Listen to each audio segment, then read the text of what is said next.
explore the psychology behind controlling tendencies and the eye-opening facts. This morning's lesson is drawn from the 44th verse of Yong-jig xuan-jue's The Song of Enlightenment. Please chant with me. The minions of Yang have taught that mind... Take two. The minions of Yang have taught the mind is a sense organ and objects or its sensations. Think of them as streaks on a mirror,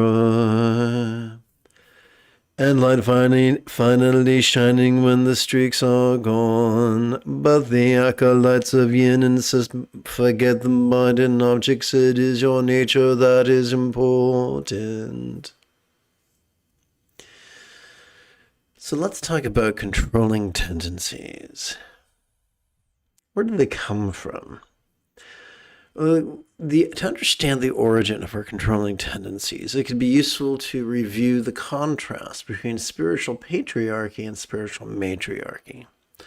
In spiritual patriarchy, personified by the Buddha's wicked cousin Devadatta, we have rigidity, fear, controlling tendencies, elitism, being cryptic, competitive, and cruel.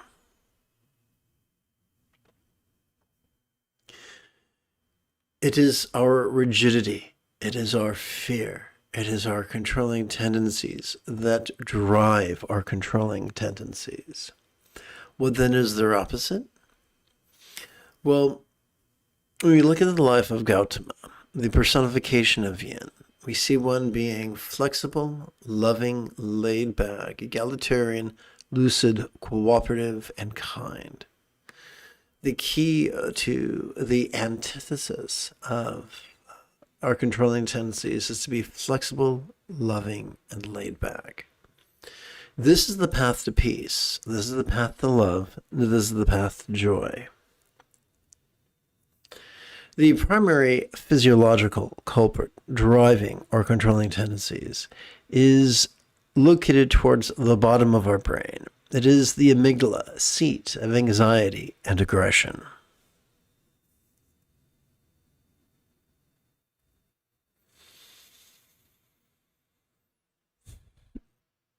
Let's explore the ineffectiveness of our controlling tendencies, indulging our controlling tendencies, and further stimulating our controlling tendencies in the name of overcoming those exact same controlling tendencies is far too much like making love in the name of virginity.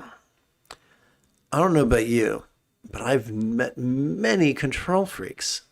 None of them were happy. None of them were peaceful. So what is the alternative strategy? In this morning's practice, it comes right out and says it at the conclusion of the verse. Buddha nature. So let's explore the neuroscience of our Buddha nature and as such demystify it.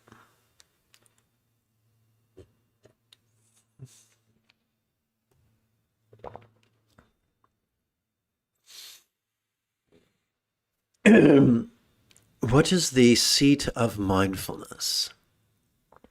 Every time we breathe in, whether we know it or not, we automatically access our sympathetic nervous system, ensconced within the thoracic region of our spinal cord, that which correlates with our rib cage.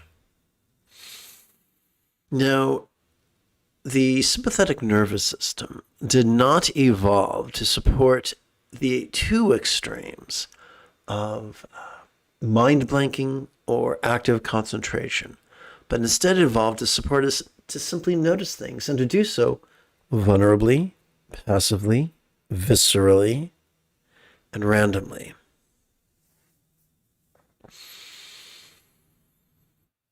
We are wired to notice, to practice mindfulness during each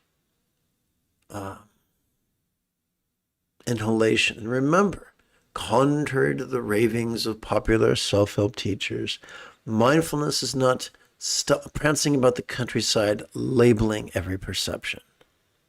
It's the opposite. If we must use, the only label we need to ever use is simply the demonstrative pronoun this.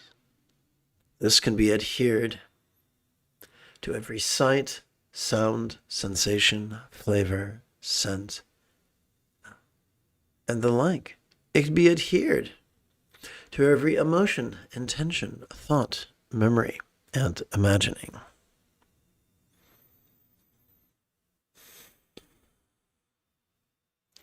It can be adhered to whatever we perceive, be it external, internal, physical, mental, pleasurable, painful, interesting, boring, glorious, or grotesque.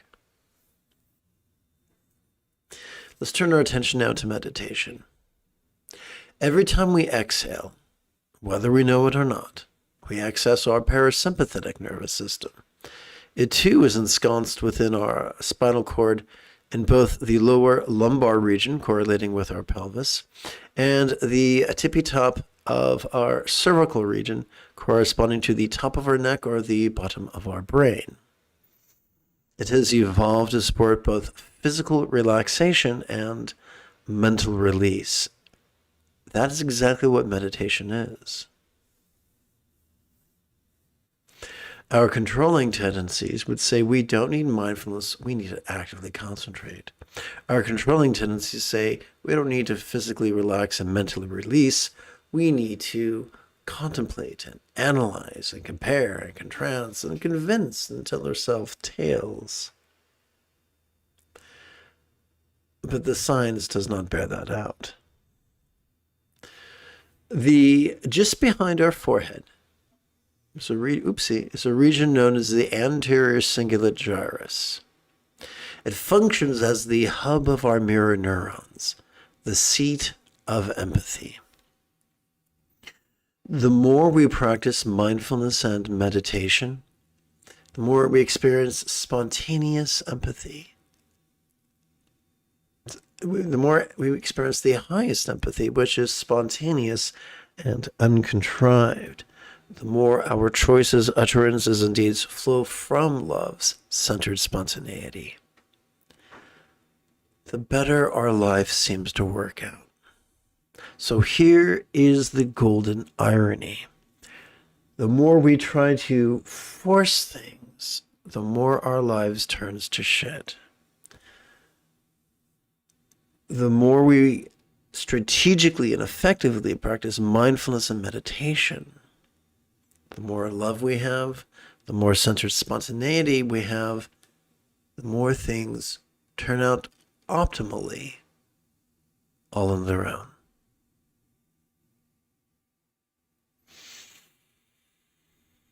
I look forward to chanting and meditating with you after approximately 30 seconds of housekeeping.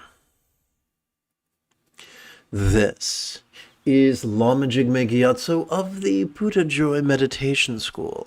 For more than 30 years, I spent more than 8 hours a day, every day, studying, practicing, mastering, and reverse engineering the teachings and practices of each school of Buddhism so that you would not have to. Welcome to Meditate Like a Jedi, which is made possible due to the generosity of viewers just like you. This morning's practice text is titled Easy Proto Dzogchen. Dzogchen it's a tantric system, very popular in Tibet. Much like Zen and Shan in China and Japan, it has changed one hell of a lot since it was first taught by its founder, Vajra of the Swat Valley. So my emphasis is on Proto-Zen, Proto-Dzogchen, the original teachings of Hatha Yoga, as penned by its founder.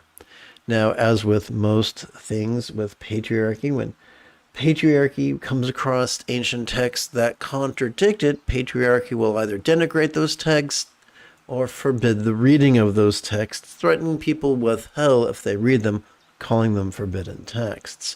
However, the Buddha taught as he lay dying, I've taught with an outstretched arm and an open hand, keeping no secrets. The techniques taught by Prahe Vajra, also known as Gaurab Dorje, are not unique. They're not something aside from Buddhism. They're in complete harmony with the Mahayana teachings and even the most refined of the Theravadan teachings. Despite the ravings of patriarchy, it is safe to practice this. Now, according to Prahe Vajra, recitation is not required. I like to use it as training wheels to make it easier for people to feel more and more comfortable with the 8 facets or the 8 fold of the Buddha's Eightfold Path. Each fold is going to be mentioned in this morning's live stream. This is just a tool. We are already wired for empathy and enthusiasm. This is just a tool to make it easier for us to become more comfortable with love's second fold of the Eightfold Path, impermanence and interdependence's first fold of the Eightfold Path, and enthusiasm's sixth fold of the Eightfold Path. Welcome to the empathy of bodhicitta and the enthusiasm of refuge. So we're going to play with 2 versions of this recitation. This first version is rather literal, and we are setting it to a quasi-triplet chant. Do your best to chant with me.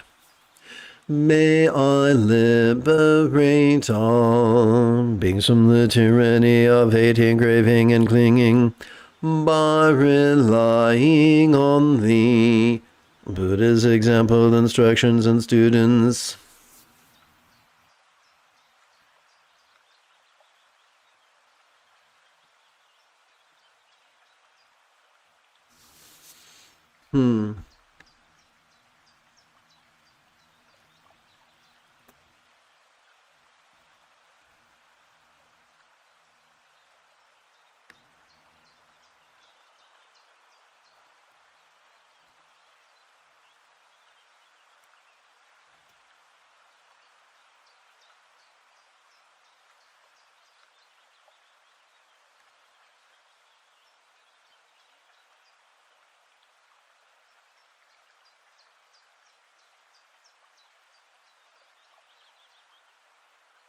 All right, so I think this editing is a little better. Try it again. May I liberate all beings from the tyranny of hating, craving, and clinging by taking refuge in the Buddha's example, instructions, and students. So these 3 nouns are so useful to the practice of meditation that over the centuries they earned the metaphoric nickname of 3 wish-fulfilling jewels. As you've probably guessed by now, this second version of these same thoughts is more concise and more figurative, and we're setting them to a bookend chant. Please join me in 3 repetitions. May I liberate all beings by relying on the 3 jewels. May I liberate all beings by relying on the 3 jewels. May I liberate all beings by relying on the 3 jewels. So liberation infers change. Relying infers interdependence. So the first fold of the Eightfold Path.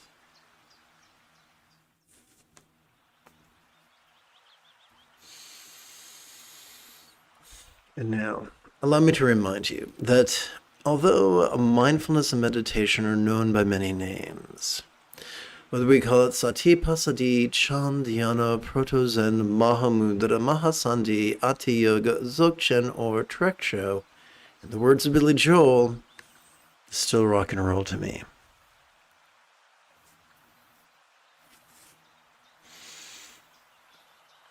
As children, the first bicycle we most likely received had training wheels, and although they were clunky, they got the job done. Similarly, our first exercise is going to be ungainly.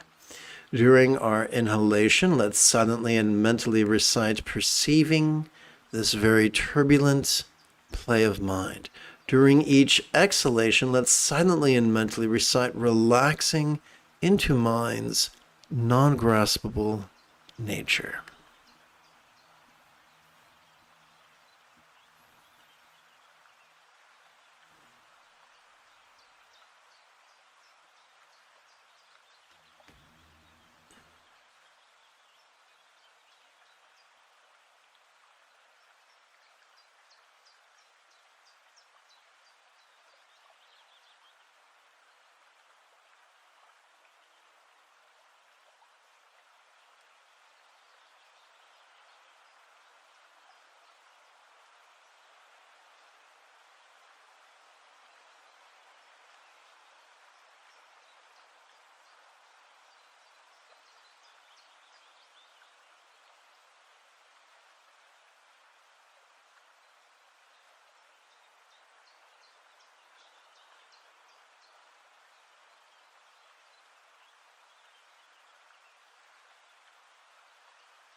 Now let us remove the first of two metaphoric training wheels, thus reducing the length of our contemplative exercise from 12 syllables per breath down to just 3.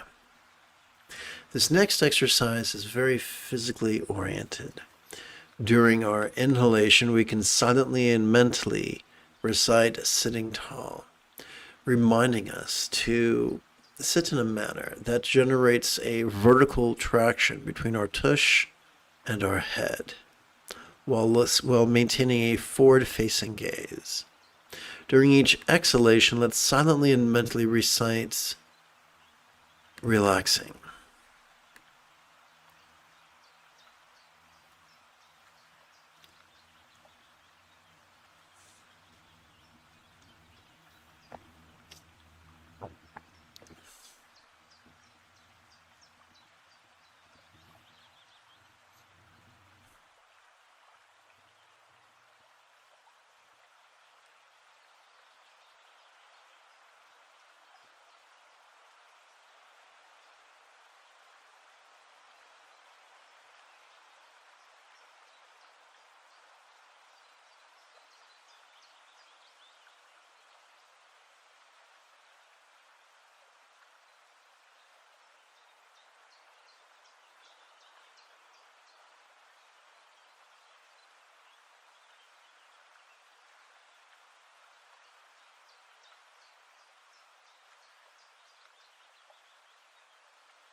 Now let's return to the mental. During each inhalation, we could silently and mentally recite, notice this, and oopsie.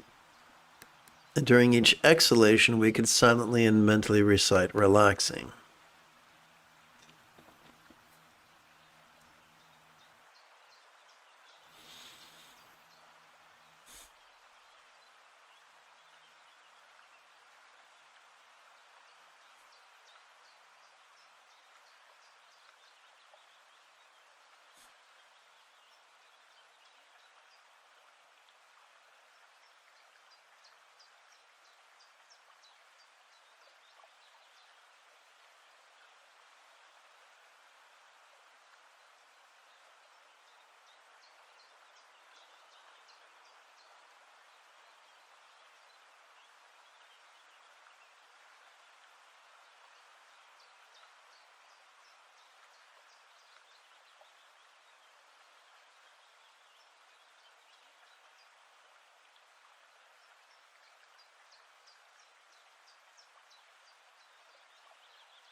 Finally, let's remove the second of two metaphoric training wheels, reducing the length of our contemplative exercise from 3 syllables per breath down to just 1. During each inhalation, we could silently and mentally recite the demonstrative pronoun this, and during each exhalation, we could silently and mentally recite the monosyllabic verb ease, which functions as a synonym of relax.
Now that we have reached contemplative cruising altitude together as a team, let us meditate as transformatively as Luke Skywalker on Dagobah under the guidance of Yoda.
Welcome to this morning's live stream. The moment you have a specific question about Buddhist chanting, Buddhist meditation, Buddhist philosophy, or how to apply them, simply type your question in great detail in the chat window.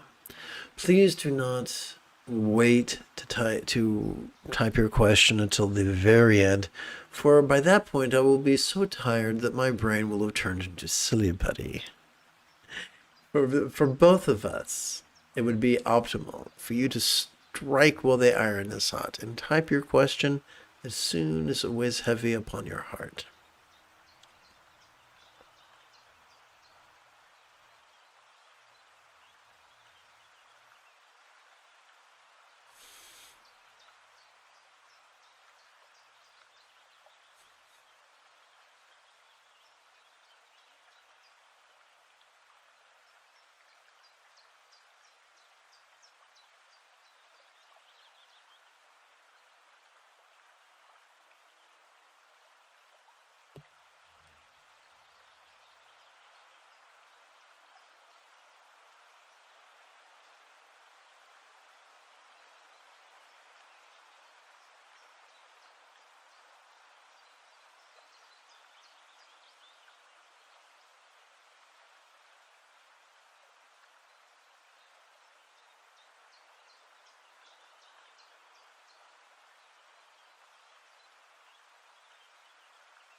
For this next chapter of this morning's practice, let's turn our attention to the iconography displayed right here. This is known by many names. In Sanskrit as Samantabhadra and Samantabhadri, or I should say Samantabhadra, Samantabhadri, Karamamudra. In Tibet, it could be described as Kuntu Zong Po, Kuntu Zong Mo, Yab Yum. A literal translation might be the all-good one in tantric union. A more fun translation might be them Buddhas is doing the hibbity-dibbity. I like to describe the fellow as Sky Guy because he's the color of the sky. The gal as Cloud Gal because she's the color of a cumulus cloud. I find that to be most convenient.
So let's return our attention. Oh, we'll come back there in a minute. So, allow me to repeat myself. Every time we breathe in, whether we know it or not, we are accessing the sympathetic nervous system, ensconced within the thoracic region of our spinal cord. It did not evolve for mind blanking. It did not evolve for active concentration. It did, however, evolve to simply notice, and to do so vulnerably, passively, viscerally, and randomly. Perhaps that is why the archetypes are depicted as naked.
Many years ago, I purchased a book sight unseen, composed many centuries ago by one of my spiritual heroes, Karma Chakme Rinpoche. The name of the book was Naked Awareness. So, when I first heard that title, I thought, oh boy, it's time for some naughty tantra. Imagine my disappointment when it turned out that naked awareness was simply a metaphor for vulnerability.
Every time we relax into our exhalation, every time we exhale, whether we know it or not, we are accessing our parasympathetic nervous system. It too is ensconced within our spinal cord, in both the lower lumbar region of the pelvis, as well as the tippy top of the cervical region, which some would describe as the top of the neck and others would describe as the bottom of the brain. It evolved to support our physical relaxation and It evolved to support the physical relaxation and mental release that we call meditation.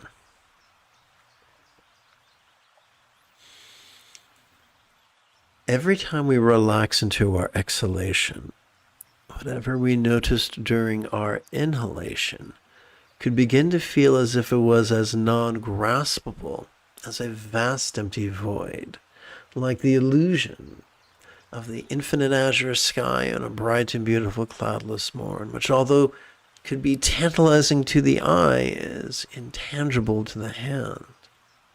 Perhaps that is why Sky Guy and Cloud Gal are depicted as being translucent, comprised only of light, appearing yet non-graspable.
fMRI, functional magnetic resonance imaging studies have demonstrated that when one practices mindfulness and meditation, the blood flow gathers in our anterior cingulate gyrus, the seat of empathy. And let's face it, rage makes us scary and ugly. Love makes us prettier, much prettier. Perhaps that is why Sky Guy and Cloud Gal are depicted as being beautiful.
The abandon with which Cloud Gal sports in tantric union reminds us that spontaneity trumps contrivance.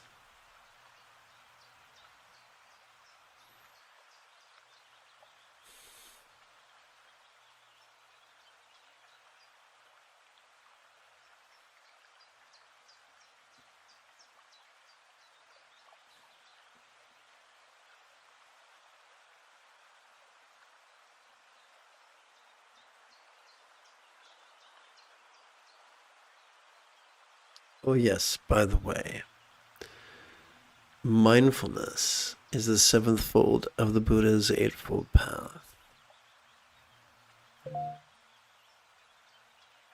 Meditation is the eighth fold of the Buddha's Eightfold Path.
May our perception of the centeredness, of the stability with which Sky Guy sits, remind us that there are two flavors, that it's better for our spontaneity to be centered than scattered.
Now let's deconstruct the name of the archetype.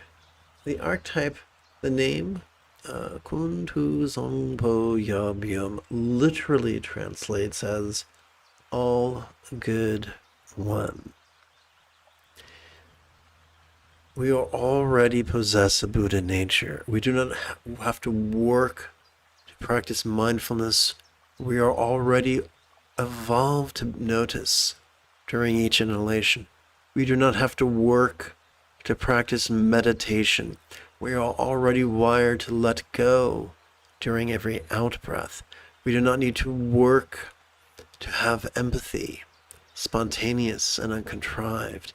It is the effortless byproduct of inhalations mindfulness and exhalations meditation. That is why both the Mahayana teacher Dogen and the Ati Yoga, or the tantric teacher Prahevajra, both taught that enlightenment is already accomplished. Of course, they were speaking metaphorically. But it is not, enlightenment is not without us. It is within us. It is not the product of asceticism or an epic adventure. It's just a question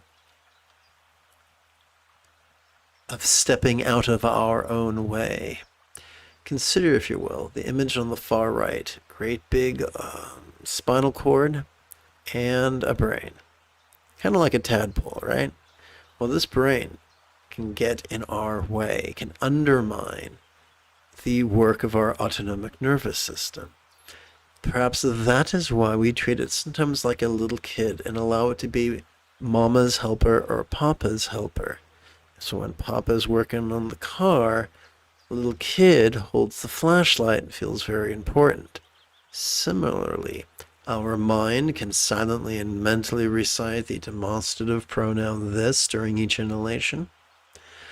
Our mind, which is wired to perceive, emote, intend, reason, recall, and imagine, can silently and mentally recite the monosyllabic verb ease during each exhalation, and as such, mind does not cause the autonomic nervous system to do its deal. It merely steps out of its way.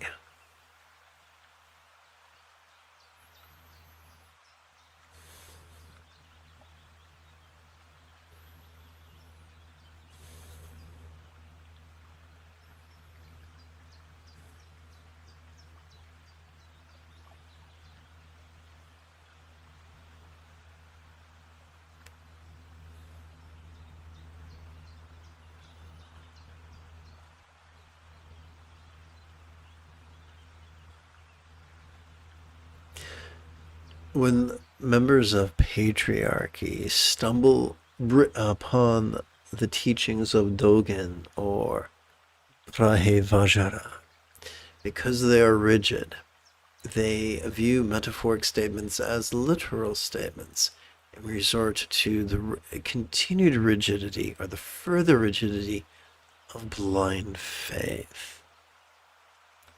Those upon the path of yin recognize that many statements are figurative.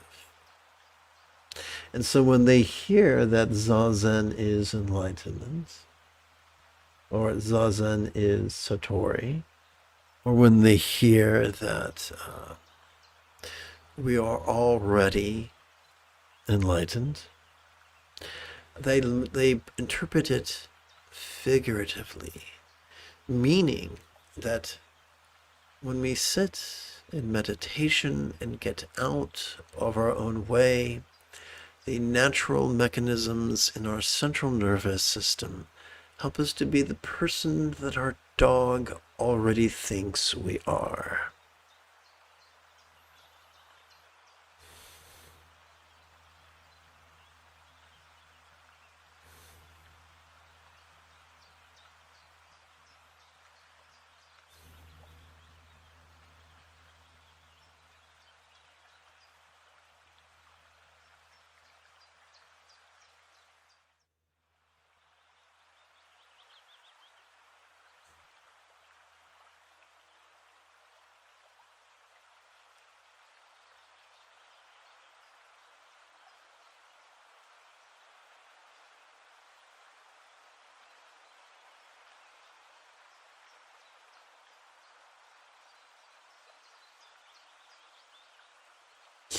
Now let us turn our attention to the 5 wisdoms, which are said to be antithetical to the 5 mental poisons.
How do we access mirror-like wisdom? Simple. The next time we feel any form of anger, next time we recognize anger during our inhalation, we can physically relax and mentally release as best we can during our exhalation,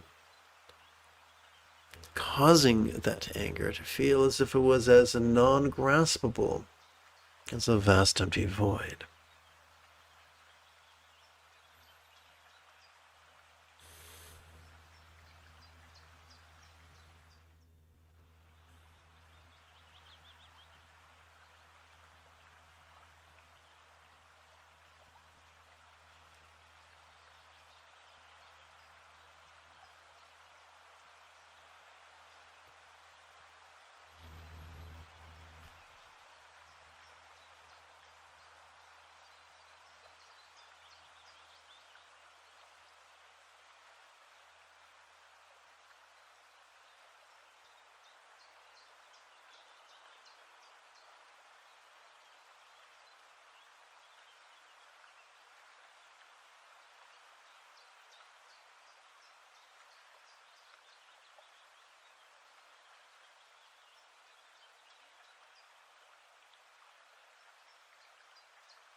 How do we access discerning wisdom?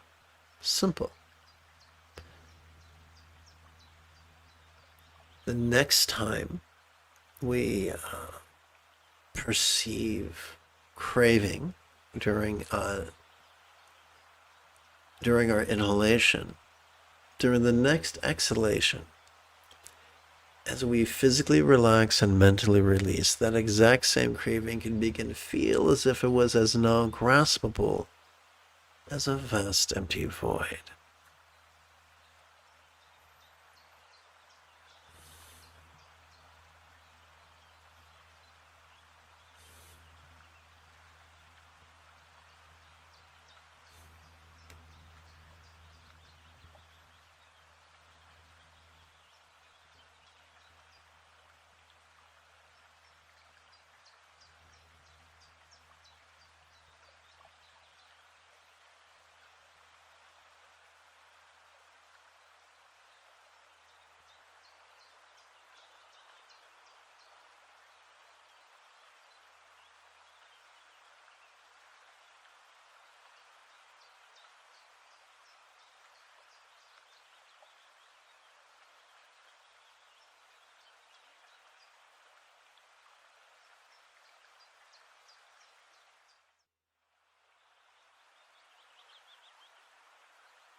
How do we access the wisdom of the basic space of phenomena?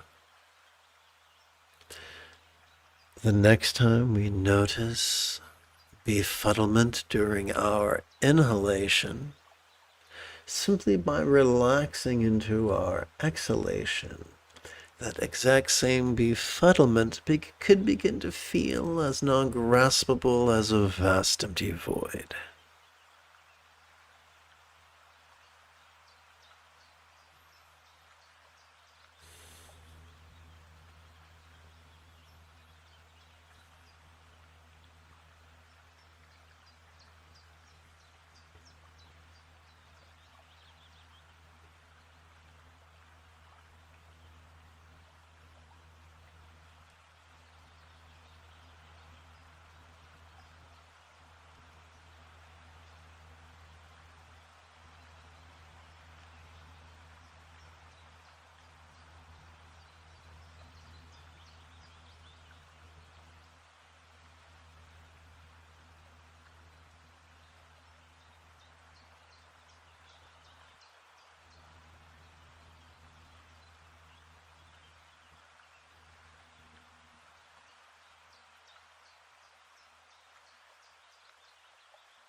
Welcome to the remainder of this morning's live stream.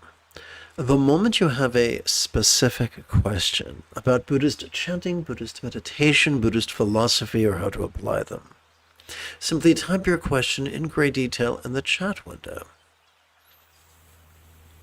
Please do not wait until the very end to type your question, for by then I will be so tired as to have a brain like silly putty. So there is no time like the present. Strike while the iron is hot.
What is the key to accessing all-accomplishing wisdom?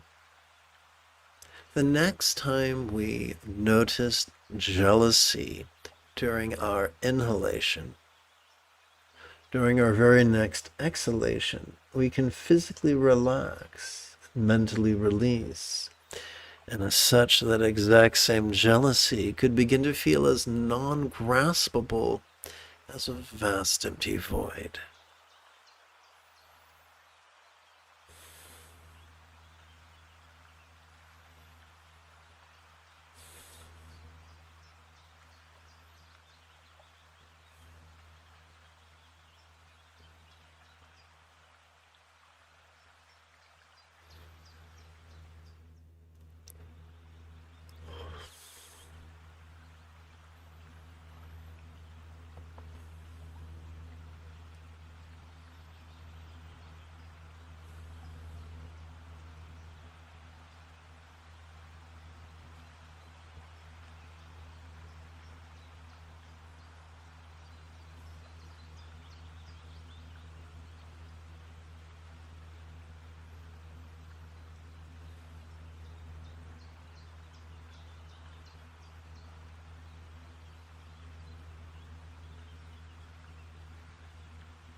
How could we access mirror-like wisdom?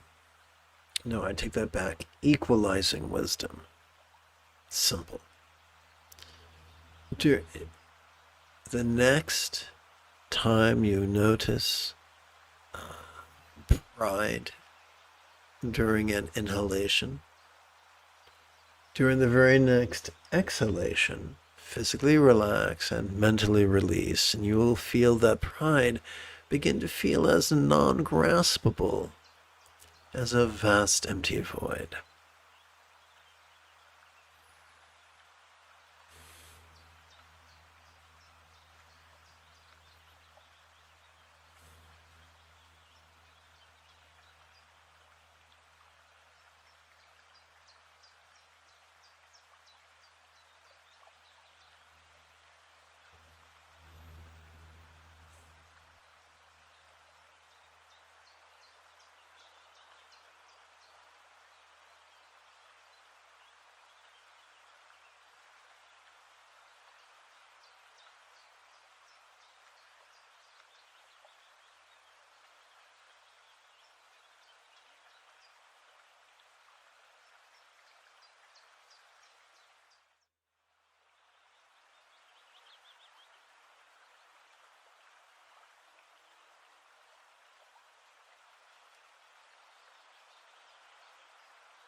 Let's turn our attention to duality and non-duality.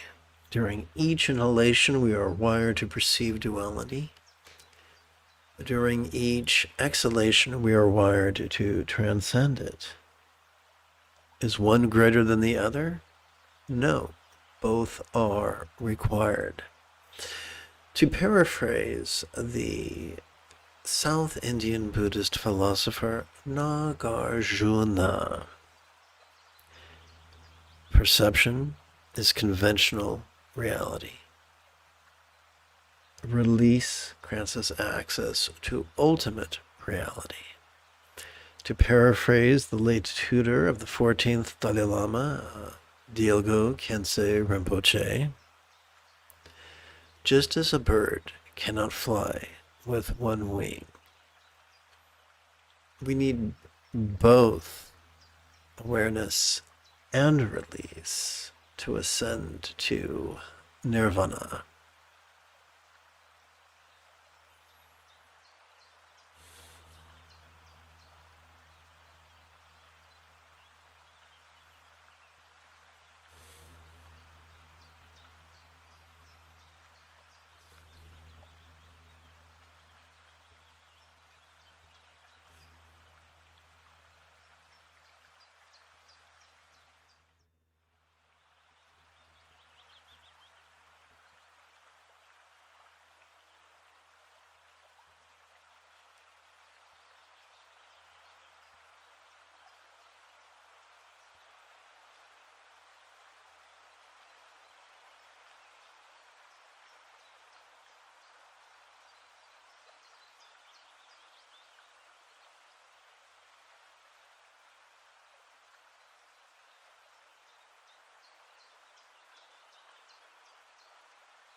During our inhalation, we could dualistically perceive either physical pain or physical pleasure or both.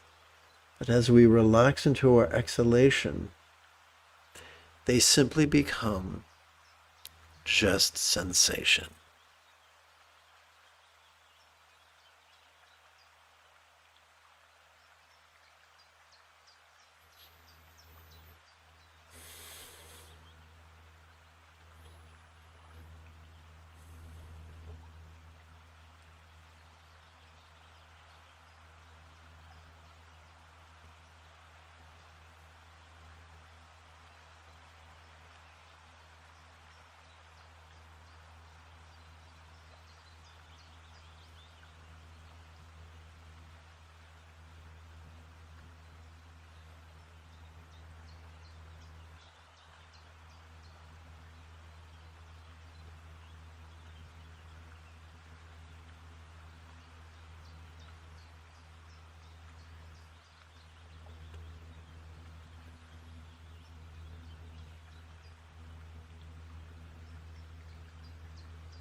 During our inhalation, we could dualistically perceive the delicious or disgusting or both.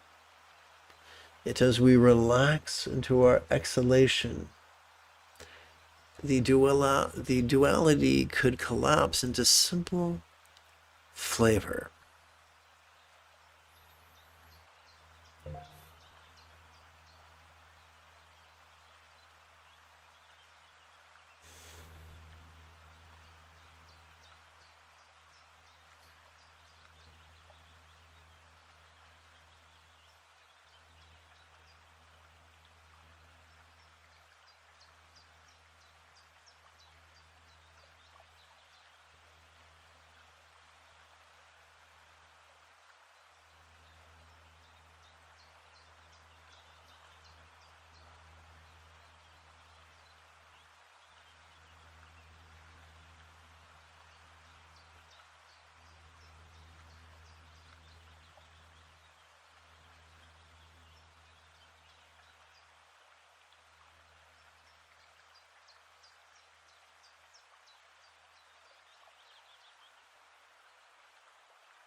During an inhalation, we could dualistically notice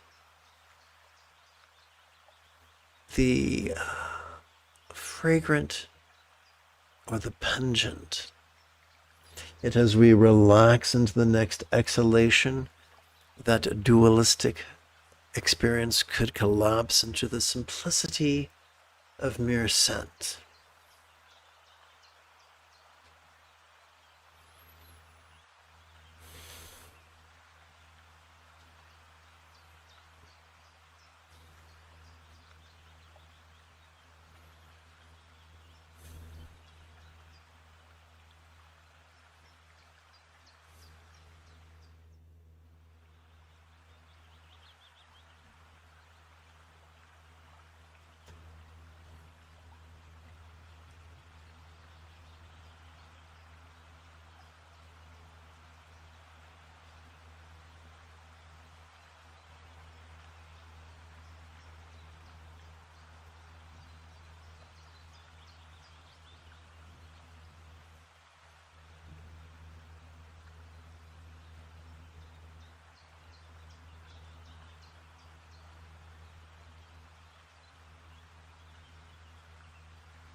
During an inhalation, we might dualistically notice pleasurable emotions, painful emotions, or both.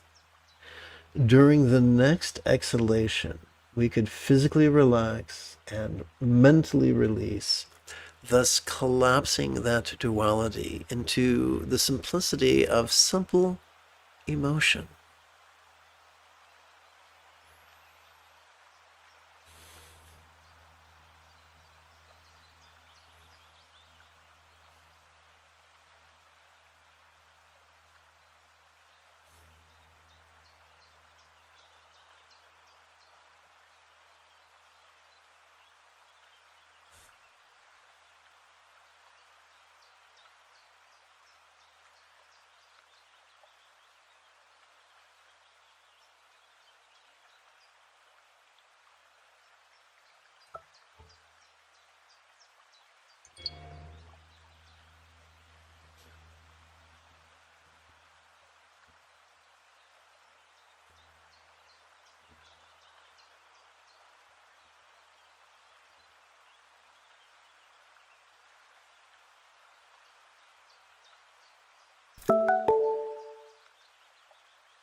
Let us conclude this morning's live stream with the 2 recitations of kind ethics and the 4 immeasurables together.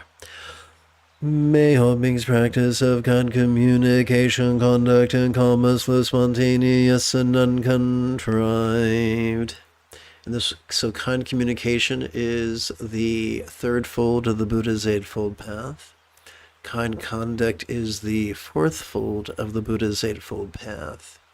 Kind commerce is the 5th fold of the Buddha's 8-fold path. Kind commerce means don't be a Karen and try to get people fired. Don't be a Chad and try to drive people out of business. May everyone be free from misery, may everyone be happy, may no one be separated from the happiness. May everyone have balance from the tyranny of hating, craving, and confusion freed.